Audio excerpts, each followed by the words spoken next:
हरे कृष्णा। जगत गुरु श्रील प्रभुपाद की जय। राधा गोविंद देव भगवान की जय। आध्यात्मिक यात्रा का आज 37वां दिन। प्रातःकालीन भागवत कक्षा में सभी भक्तों का स्वागत है। 30 अप्रैल 2020। ओम नमो भगवते वासुदेवाय। ओम नमो भगवते वासुदेवाय। ओम नमो भगवते वासुदेवाय। नारायणं नमस्कृत्यं नरम चैवं नरोत्तमं देवीं सरस्वती व्यासं ततो जयमुदीरयं। नष्टप्रायं शुभेद्रेषु नित्यं भागवतं सेवया भगवते उत्तम श्लोके भक्तिर्भवति नैष्टकी। कृष्णाय वासुदेवाय देवकी नंदनंदनाय च नंदगोप कुमाराय गोविंदाय नमो नमो। हरे कृष्णा। आज का विषय है दिव्य ज्ञान।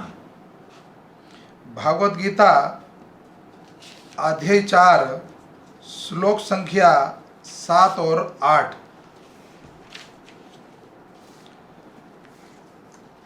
यदा यदा हि धर्मस्य ग्लानिर्भवति भारत अभ्युत्थानं धर्मस्य तदात्मना सृजाम्यहम्।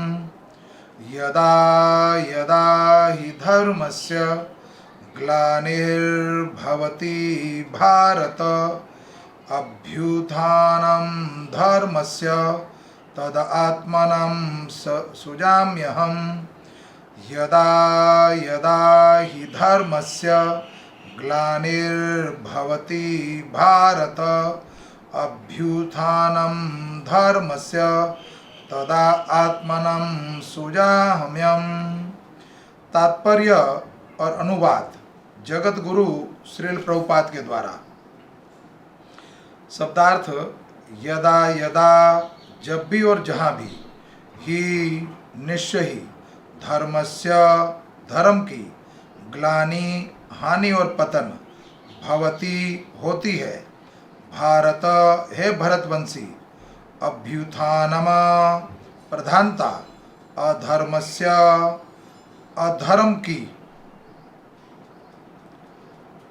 तदा उस समय, आत्मनामा अपने को, सुजामी प्रकट करता हूँ, अहम मैं। अनुवाद और तात्पर्य जगत गुरु श्रील प्रभुपाद के द्वारा। हे भरतवंशी, जब भी और जहाँ भी धर्म का पतन होता है और धर्म की प्रधानता अधर्म की प्रधानता होने लगती है, तब तब मैं अवतार लेता हूँ, क्षमा चाहता हूँ। यहाँ पर सुजामी शब्द महत्वपूर्ण है। सुजामी सृष्टि के अर्थ में नहीं प्रयुक्त हो सकता, क्योंकि पिछले श्लोक में अनुसार भगवान ने स्वरूप या शरीर की सृष्टि नहीं होती, क्योंकि उनके सारे स्वरूप शाश्वत रूप से विद्यमान रहने वाले हैं। अतः सुजामी का अर्थ है कि भगवान स्वयं यथा रूप में प्रकट होते हैं। यद्यपि भगवान कार्यक्रम अनुसार अर्थात ब्रह्मा के एक दिन में 7वें मनु के 28वें युग में द्वापर के अंत में प्रकट होते हैं, किंतु वह इस नियम का पालन करने के लिए बाध्य नहीं है, क्योंकि वे सर्वेच्छा से कर्म करने के लिए स्वतंत्र है। अतएव जब भी अधर्म की प्रधानता तथा धर्म का लोप होने लगता है, तब वे सर्वेच्छा से प्रकट होते हैं। धर्म के नियम वेदों में दिए हुए, और यदि इन नियमों को पालन में कोई त्रुटि आती है तो मनुष्य अधार्मिक हो जाता है। और श्रीमद् भागवतम में बताया गया है कि ऐसे नियम भगवान के नियम हैं। केवल भगवान ही किसी धर्म की व्यवस्था कर सकते हैं। वेद में भी मूलत ब्रह्मा के हृदय में से भगवान द्वारा उच्चरित माने जाते हैं। अतः धर्म के नियम भगवान के प्रत्यक्ष आदेश हैं। धर्म तो साक्षात भगवत प्रणीतम। भगवत गीता में अधोपांत इन्हीं नियमों का संकेत है कि वेदों का उपदेश परमेश्वर के उपदेशानुसार ऐसे नियमों की स्थापना करना है। और गीता के अंत में भगवान स्वयं उपदेश देते हैं कि सर्वोच्चम धर्म उनकी ही चरण ग्रहण करता है। वैदिक नियम जीव को पूर्ण चरणागत की ओर अग्रसर करने वाले हैं। और जब भी असुर द्वारा इन नियमों में व्यवधान आता है तभी भगवान प्रकट होते हैं। श्रीमद् भागवत पुराण में हम जानते हैं कि बुद्ध कृष्ण के अवतार हैं, जिनका प्रादुर्भाव उस समय हुआ जब भौतिकवाद का बोलबाला था और भौतिकवादी लोग वेदों को प्रमाण बनाकर उसकी आड़ ले रहे थे। यद्यपि वेदों में विशिष्ट कार्यों के लिए पशु बलि के विषय में कुछ भी सीमित विधान थे, किंतु आसुरी वृत्ति वाले लोग वैदिक नियमों का संदर्भ दिए बिना पशु बलि को अपनाए हुए थे।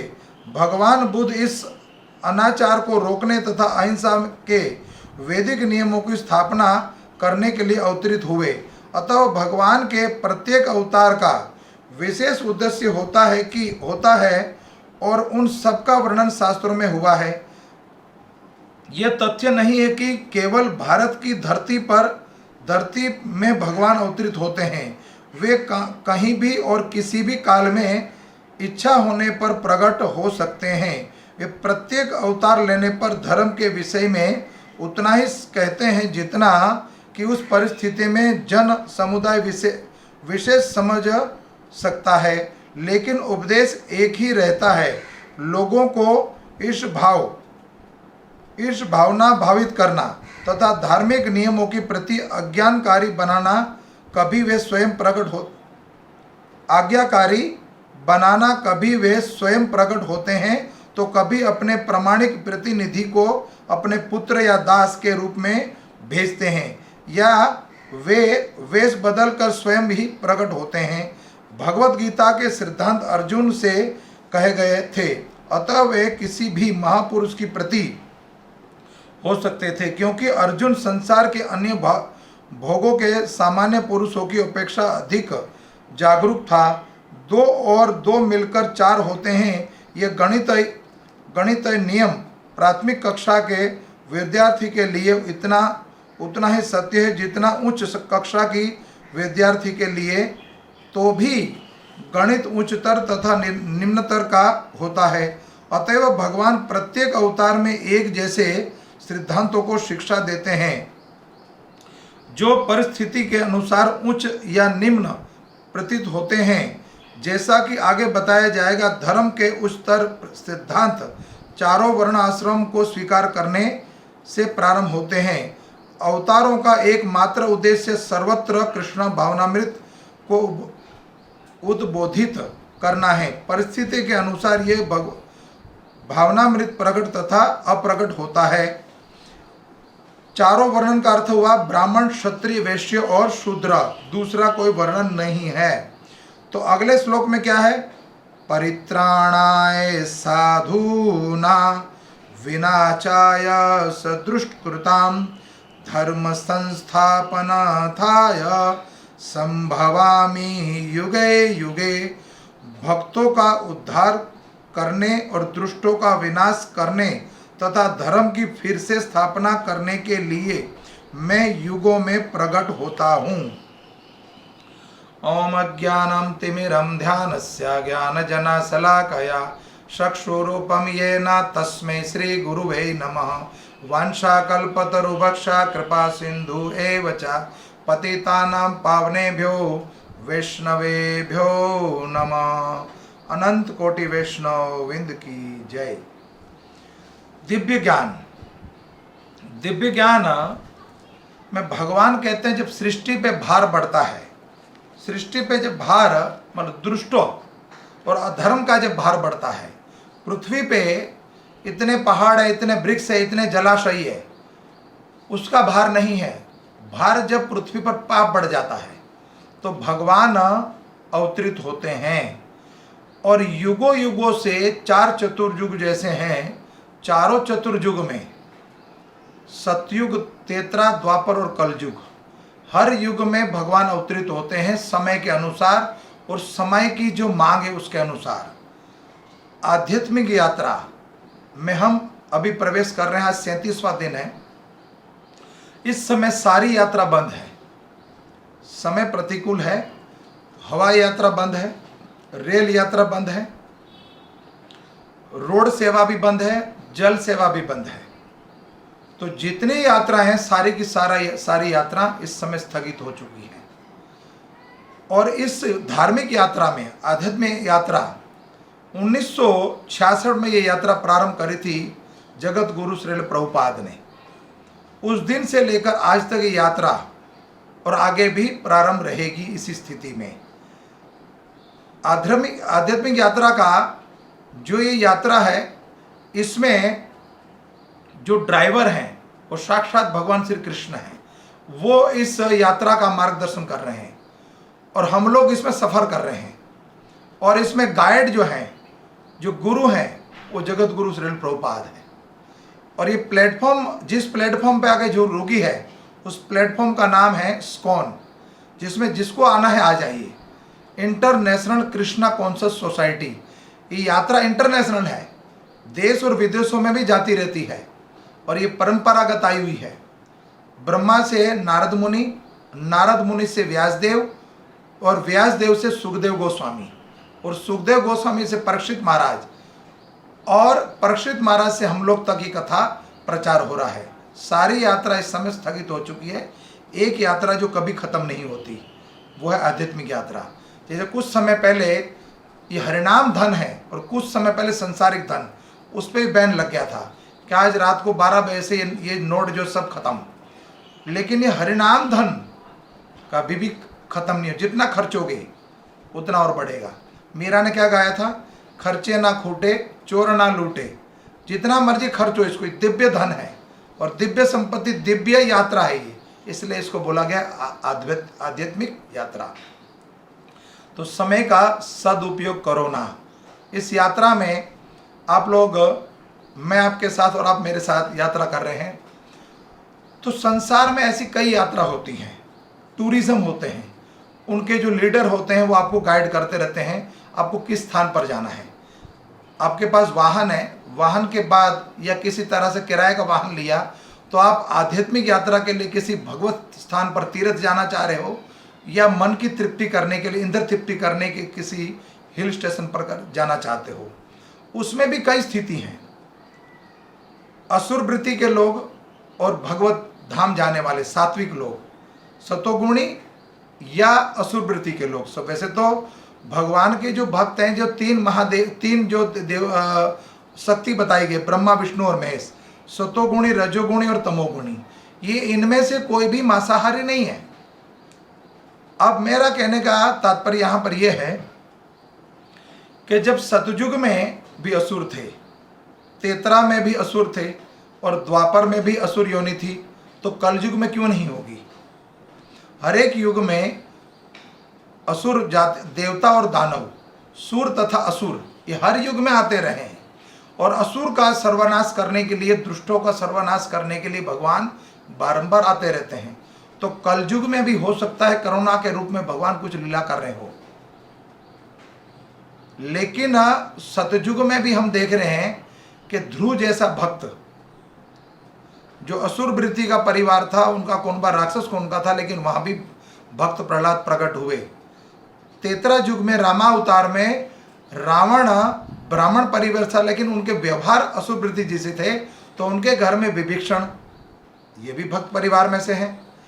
और आए हम द्वापर युग में, तो द्वापर में हम देखते हैं दंतवक्त और शिशुपाल, या फिर हम दुर्योधन को कह सकते हैं पांडव परिवार में और कुरु परिवार में, उसमें भी भक्त निकले।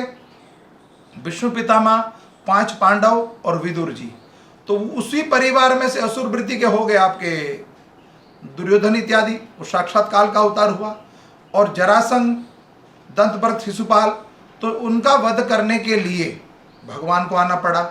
भागवत में ये प्रमाण है कि जो मांसाहारी जीव है और शाकाहारी जीव है, उसका अंतर क्या है। असुर वृत्ति के लोग और सात्विक लोग, उनका अंतर क्या है, शाकाहारी का अंतर क्या है। तो वर्णन है, ये पहले भी बता चुका हूं कि असुर वृत्ति के और मांसाहारी जो है वो जीभ से पानी पीते हैं, लेकिन जो शाकाहारी हैं उसके प्रमाण जो हैं वो होठों से पानी पीते हैं। ठीक उसी तरह देवताओं के और दानवों के गुरु भी अलग है। तो देवताओं के गुरु है गुरु बृहस्पति और दानवों के गुरु है शुक्राचार्य। तो बृहस्पति से बना गुरु, गुरुवार का अर्थ है गुरु माने गुरु बृहस्पति और शुक्र माने गुरु शुक्राचार्य। तो जो असुर वृत्ति के हैं, जो असुर जाति हैं, जो मांस में मदिरा खाते हैं, मांस और इत्यादि गलत व्यंजन करते हैं, जो वो शुक्राचार्य के उनके इष्ट हैं। और देवताओं के जो शाकाहारी, जो सतोगुणी हैं, उनके गुरु हैं गुरु बृहस्पति। तो जो गुरु को मानता है वो तो है सारे वैष्णव, सब शाकाहारी, वो सब सतोगुणी कहलाए। लेकिन जो असुर वृत्ति है, अब मैं आपको बात स्पष्ट बता रहा हूं, जो असुर वृत्ति है उनमें से भी कुछ ऐसे हैं भक्त, वो सारे असुर नहीं हैं, उनमें से भी कई विरले हो चुके जिनकी गाथा आज भी पुराणों में भी और गुरुबाणी में भी है। ध्रुव और प्रहलाद वर्गा, तो प्रहलाद जो है वो हुआ किस कुंभ में, असुर कुल में, लेकिन वो भक्त बन गया। विभीषण, बलि महाराज, ऐसे कई प्रमाण हैं। प्रहलाद भी उनके प्रहलाद के पड़ पौत्र बलि, वो भी तो असुर में थे, लेकिन उनको मिला सुतल लोक। तो असुर वृत्ति के अंदर भी कुछ संख्या ऐसी, कुछ महात्मा है, वो 12 महाजनों में भी उनकी गिनती है। तो असुर वृत्ति के लोग जो हैं, जो मांसाहारी है, वो शुक्र को पूजते हैं। शुक्र माने शुक्राचार्य को, उनके गुरु है दानव और राक्षस कुल का गुरु है शुक्राचार्य, और देवताओं के गुरु है गुरु बृहस्पति। इसलिए जो शुक्रवार की पूजा करता है और जो गुरुवार की पूजा करता है, उसके अंदर ही भेद है। अब समझ रहे हो मैं क्या कहना चाह रहा हूँ। अब स्थिति यह है कि असुर वृत्ति के लोग आज के समय में ये मनुष्य हो ही नहीं सकते। जैसे हम बात करें चाइना की, तो चाइना में स्नेक सूप, सांप का बनाकर सूप पीते हैं वो कैसे मनुष्य हो सकता कोई। उसके बाद जो ब्रेड है, वो ब्रेड को चींटी से बना हुआ ब्रेड खाते हैं, रेड चींटी एंड ब्लैक चींटी। जो चींटी होती है ना, चींटी और चेंटा, उनसे बनती वहाँ पर ब्रेड। आपकी चॉइस बताई जाती है, रेड एंड ब्लैक, आपकी चॉइस बताइए। ऐसे जीव कैसे मनुष्य हो सकते हैं। असुर वृत्ति के लोग को असुर ही बोलना पड़ेगा। जो सात्विक व्यक्ति वो कैसे खाएगा उस पदार्थ को, स्नेक सूप कोई पिएगा। तो ये मति जो है लोगों की ऐसी भ्रष्ट हो चुकी है। तो ऐसी जब मति हो जाएगी और ऐसी वृत्ति के लोग जब उत्पन्न होंगे और पृथ्वी पे जब पाप बढ़ जाएगा, तो भगवान अवतरित होते हैं। कल हमने श्लोक जैसे बोला था अनन्य भाव के बारे में, तो उसमें भी एक त्रुटि रह गई थी कल। उसको त्रुटि माने शेष भाग रह गया था उसका। उसमें यह भी वर्णन है कि अनन्य भाव से भगवान को भजने का अर्थ है कि भक्तिमय भाव से अगर भगवान को भजा गया, तो भगवान कहते हैं सर्वधर्म परित्यज्य माम एक चरणम, कि तेरे अनंत कोटि पाप और पुण्य कर्म इकट्ठे हो चुके हैं, लेकिन हमें पाप और पुण्य कर्म दोनों कर्मों का फल भोगना पड़ता है, और फल भोगने के लिए दोबारा मृत्यु लोक में आना पड़ेगा। तो ऐसे फल से तुझे मुक्त कर दूंगा, तुझे ना पाप का ना पुण्य किसी तरह के कर्म भोगने नहीं पड़ेंगे, मेरे धाम में सिर्फ मेरा स्मरण कर। इसलिए अनन्य भाव से भजने का अर्थ यह हुआ कि जैसे पापमय कर्म और पुण्यमय कर्म, पुण्य कृष्ण अर्पण हो सकते हैं लेकिन पाप कृष्ण अर्पण नहीं हो सकते। जैसे राष्ट्र के प्रति आपने कोई ऐसा काम करा जो राष्ट्र के हित के लिए, तो राष्ट्र पुरस्कार मिलता आपको। अगर आप पुरस्कार नहीं चाहते हो तो राष्ट्र को पुरस्कार वापस दे सकते हो। जो ऐसा कार्य था जो राष्ट्र ने आपको मतलब क्या कहा जाए, ऐसा कार्य था वो कि राष्ट्र ने आपको राष्ट्र हित में काम करा था, तो वो पुरस्कार आप राष्ट्र को वापस दे सकते हो। लेकिन ऐसा कोई क्राइम किया हो आपने, तो क्राइम करने के बाद आपको दंड मिलेगा, पाप करने के बाद, तो दंड का भोगी राष्ट्र नहीं होगा। ठीक उसी तरह पापमय कर्म कृष्ण अर्पण नहीं हो सकते, पुण्यमय कर्म, तो भगवत भक्तिमय कर्म जो है वो कृष्ण अर्पण हो सकते हैं। तो कृष्ण अर्पण वो होंगे जो भगवतमयी कथा करें, कीर्तन करें, या भगवान श्री कृष्ण को अपने जीवन में रखें, फिर हम कोई भी कर्म करें। और अनन्य भाव का अर्थ जिसमें भगवान कहते हैं तेरे पास जो कुछ है उसकी मैं रक्षा करूंगा और जो नहीं है उसकी पूर्ति करूंगा। लेकिन कलयुग कर्म प्रधान है, तो हमने कर्म करने हैं। ये नहीं कि नियत था बैठ जाए, जो कुछ करेगा भगवान करेगा। भगवान ने गीता में बोला है 9:22 में, ये इसका अर्थ ये भी नहीं है। वो कार्य हमने करने हैं जो मनुष्य के लिए, जब हमने देह धारण हुआ है तो हम कर्म करे बिना तो रह नहीं सकते। लेकिन सारे काम कैसे करने हैं? सतोगुणी सात्विक काम करने हैं। जैसे कोई राष्ट्र भक्त हो और राष्ट्र मतलब सरकार की सेवा कर, सरकार की नौकरी करता हो, वो मिलिट्री में हो, बॉर्डर पे जाकर किसी व्यक्ति का 10,000 1,000 10,000 लोगों की वध कर दे, उनकी मृत्यु कर दे, आतंकवादी की, जैसे सरहद पे जो दुश्मन है उसकी, तो सरकार उसको मेडल देगी। लेकिन वही व्यक्ति जो यूनिफॉर्म में नहीं, वर्दी में नहीं है, और घर पे वापस आकर पड़ोस में एक सामान्य व्यक्ति को मार दे, तो उसकी सजा होगी। तो यहाँ अर्थ कहने का, जो मृत्यु होगी, कोई मृत्यु करेगा या जो पाप करेगा, वो भगवान के कहने के अनुसार, जैसे अर्जुन को भगवान ने आज्ञा दी कि जितने भी तेरे समक्ष योद्धा खड़े सबका वध कर दे, तुझे किसी तरह का पाप नहीं लगेगा। ये अर्जुन को तो बोला गया, सर्वधर्म परित्यज्य। अनन्य भाव का जो श्लोक कल बोला वो भी अर्जुन को बोला गया। तो कृष्णमय काम करने हमने, ये कार्य करते हुए भी हम अकर्म रह जाते हैं, कोई कर्म हमारा बाधा नहीं बनता। तो कहने का मेरा अर्थ है कि जब भगवान सृष्टि पे जब भार बढ़ता है तो भगवान अवतरित होते हैं और दुष्टों का संहार करते हैं, संहार करने के लिए आते हैं, और भगवान के जो भक्त हैं उनके उद्धार के लिए, उनको दोबारा भगवत भक्ति प्राप्त कराने के लिए, अपने धाम को वापस ले जाने के लिए आते हैं। ऐसे ही लीला कथा हम भगवान की प्रतिदिन कर रहे हैं। तो इससे पहले हम पूतना वध, अगासुर वध और बकासुर वध की लीला कर चुके हैं। भगवान जब प्रकट हुए द्वापर युग में, तो भगवान जब प्रकट हुए तो इस भूमि पर, जैसे कोई पृथ्वी पर कोई बड़ा प्रोग्राम होता है या कोई नेता आता है आपके एरिया में, आपके शहर में, तो वहाँ के जो उनके प्रतिनिधि वो क्या करते हैं, उस शहर को सजा देते हैं। उस शहर में जिस स्थान पर उस नेता ने आना होता है, स्टेज प्रोग्राम होता है, वो प्रोग्राम जहाँ होना चाहता है, उस स्थान को सजा धजा के तैयार कर रखते हैं। क्यों? उस नेता को वहाँ पर आना है, उसके आगमन की तैयारी करते हैं। ठीक उसी तरह भूलोक पर, मृत्यु लोक पर भगवान आते हैं। जैसे द्वापर युग में आए, रामावतार में आए, तब इस पृथ्वी पर जैसे भगवान द्वापर युग में सर्वप्रथम आए जब, तो वृंदावन में आए। 84 लाख जो योनि है उसमें से ये ब्रजमंडल 84 कोस, अगर हम 84 लाख योनि नहीं भोगनी तो 84 कोस यात्रा करना बहुत ज़रूरी है, ब्रजमंडल 84 कोस। लेकिन ये गौलोक से प्रकट हुई है। तो भगवान अवतरित होते हैं ब्रजमंडल में, और जब भगवान प्रकट होते हैं तो ब्रज भूमि, मथुरा भूमि, ये पूरा 84 कोस, वहाँ के जितने वृक्ष हैं, जहाँ वहाँ की जितनी नदियाँ हैं, वो वृक्षों में फल आ जाते हैं, वहाँ की हवा सुगंधित हो जाती है, ठंडी हवा, मंद हवा, मंद धीमी हवा, सुगंधित हवा और शीत लहर बहती है, और भगवान का प्रागट्य होता है। नदियों में अथाह जल आ जाता है, वृक्षों के अंदर अथाह फल प्रकट हो जाते हैं, ताजे पत्ते प्रकट हो जाते हैं। ये भगवान का स्वागत करने के लिए सारी लीलाएं प्रकट होती हैं। और भगवान जब प्रकट हुए तो भगवान के लिए देवता लोग गर्भ स्तुति करने के लिए कारागृह में आए। तो भगवान, उसके बाद भगवान को लाया गया गोकुल में।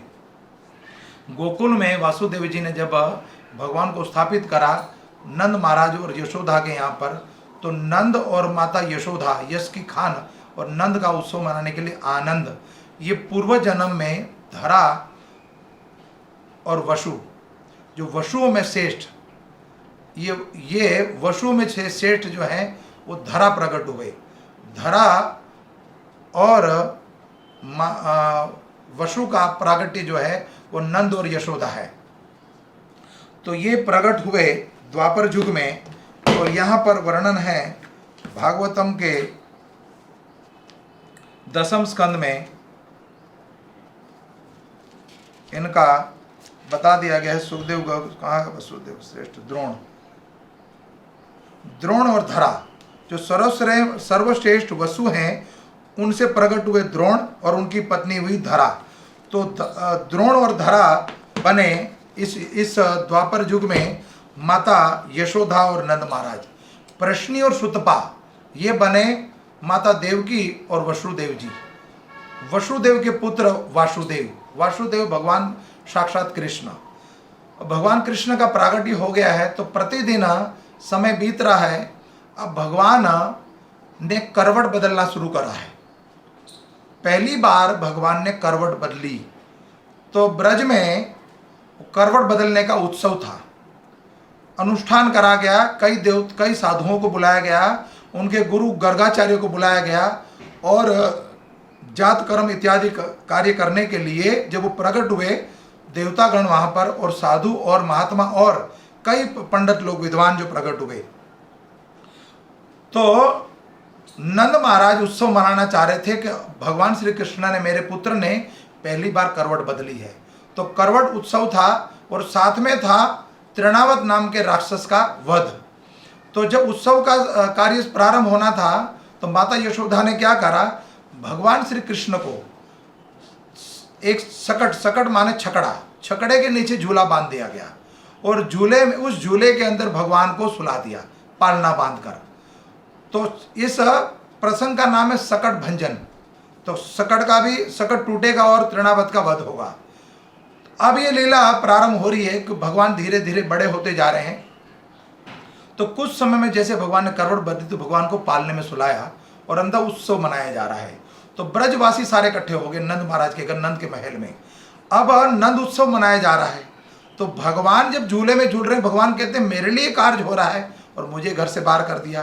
तो भगवान ने अपने पैर चलाना शुरू कर, जैसे बचपन में छोटा बच्चा अपना पैर चलाता ना, तो सकट में झूले पालने में लेटे हुए तो सकट ऊपर था। तो जैसे भगवान ने अपना पैर चलाया, सकट के ऊपर दूध दही माखन इत्यादि गौ रस रखा हुआ था, अमृत केला सब फल फूल इत्यादि सब कुछ वहां भरा हुआ था उस सकट के ऊपर। तो भगवान ने जैसे पैर चलाया वो सब कुछ छकड़ा टूटा। तो जो अमृत केली रस जो था, गौ रस सब वहां से बिखर गया और सब टूट फूट गया।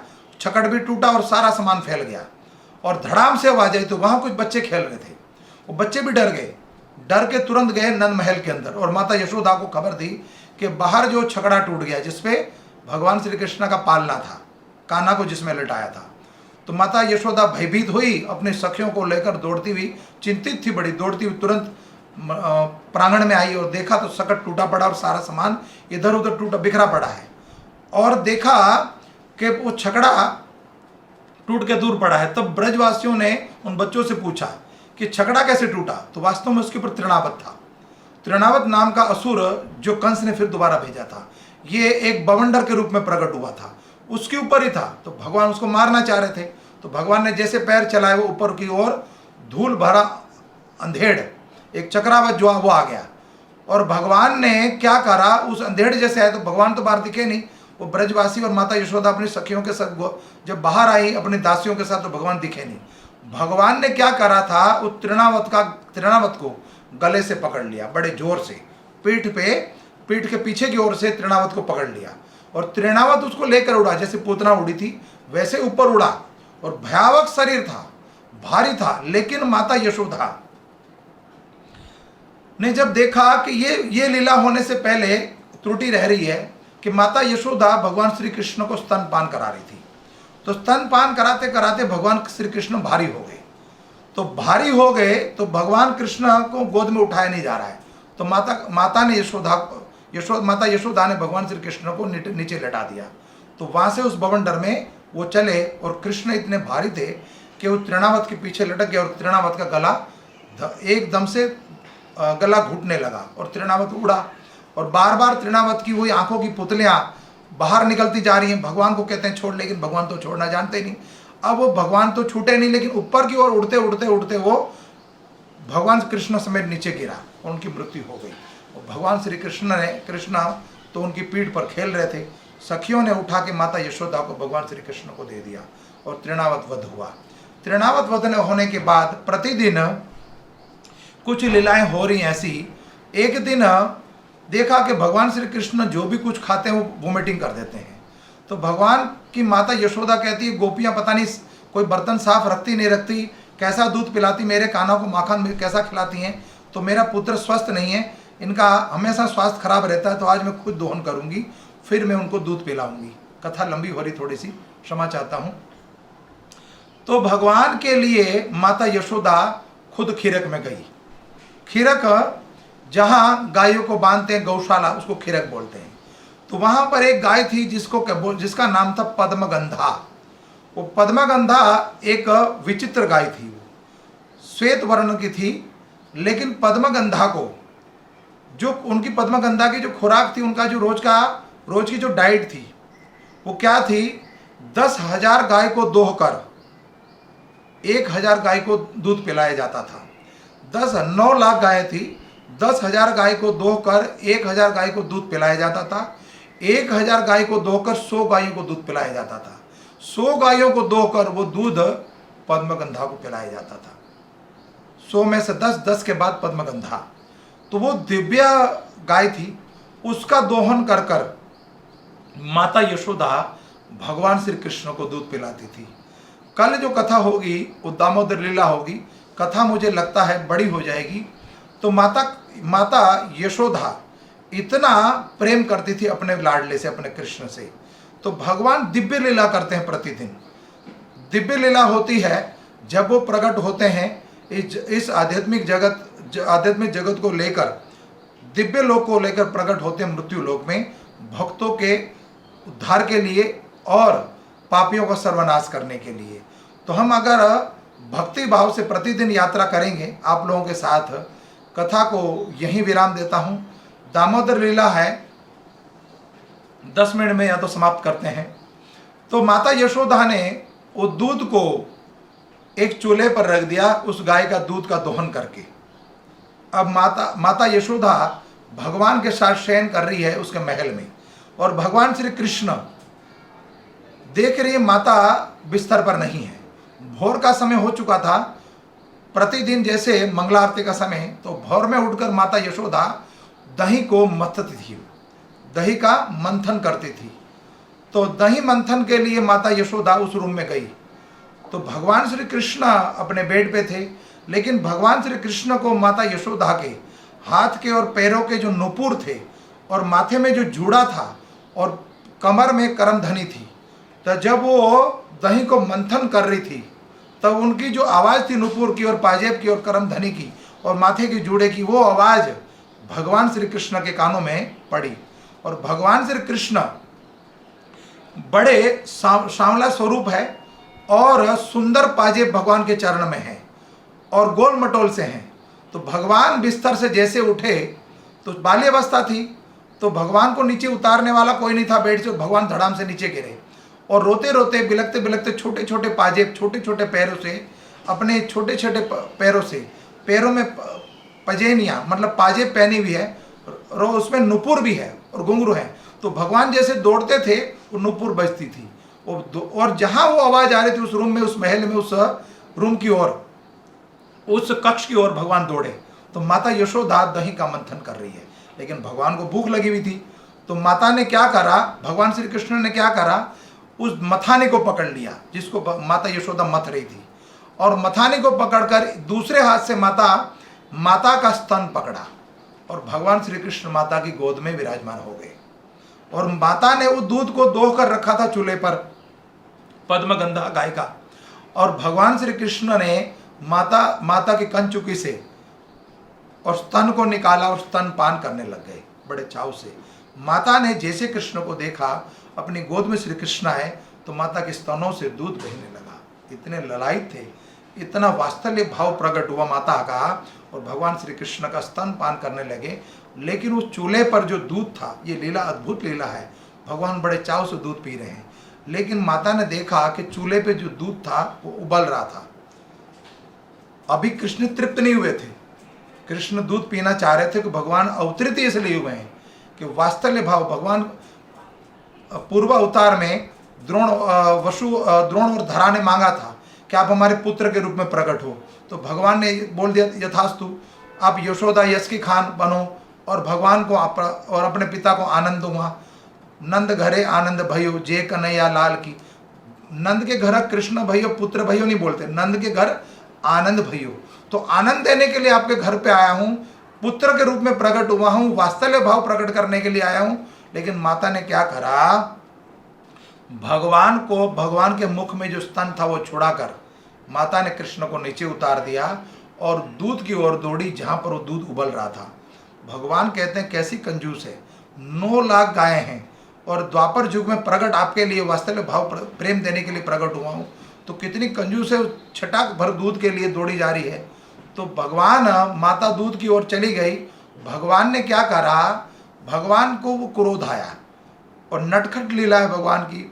तो भगवान ने क्या करा, वहां पर मसाला पीसने वाला एक सिल बट्टा पड़ा था, वो बट्टे को उठाया, सिल और बट्टा जिसमें मसाला पीसते हैं, वो बट्टे को उठाकर वहां कई माखन और दही के मटके भरे हुए थे बड़े बड़े, 20-20 किलो, 30-30 किलो, 50-50 किलो के, अथाह दूध था। तो उस समय में गौरसी धन था, अन्न और गौरसी धन था। तो भगवान श्री कृष्ण ने क्या करा, उस बट्टे को उठाकर मटके को हल्का सा टेढ़ा किया और नीचे की ओर मारना शुरू कर दिया, तो कई मटके फूट गए। माता उधर दूध बचाने गई है, भगवान कहते हैं मैं तुम्हें बताता हूं कि मैं तुम्हारा कितना फायदा कराता हूं। अभी तो बहुत सारा नुकसान कर दिया भगवान ने तो। और भगवान ने अपने सखाओं को, बंदरों को इत्यादि सबको बुला दिया और सब ने मिलकर नंद महल के अंदर दूध और दही फैला दिया। दूध, दही, माखन, जो गौरस था, सब कुछ वहां पर पूरा दही और दूध हो गया। लेकिन अब करा किसने, तो भगवान के पैर, उसमें फुटप्रिंट। तो माता यशोदा थोड़ी देर बाद जब आई तो भगवान के चरण कमल छप चुके थे। अब माता ने ये दृश्य देखकर बड़ी क्रोधित हुई, तो आज तो मैं कान्हा को बांधूंगी। ये कृष्ण लीला, दामोदर लीला है, भगवान का ये प्रागट्य जो है कारागृह में हुआ है। आज हम लॉकडाउन है, तो वास्तव में समय तो ये है कि भगवान का जन्म भी लॉकडाउन में हुआ था।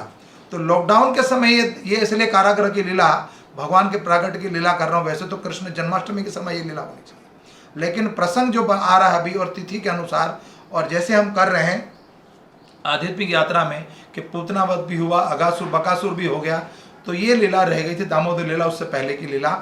तो अब ये लीला, माता यशोदा को बड़ा क्रोध आया और माता यशोदा ने पीछे से एक चाबुक उठाई और कृष्ण को बांधने के लिए, मारने के लिए, दंड देने के लिए भगवान आगे है और माता यशोदा पीछे पीछे।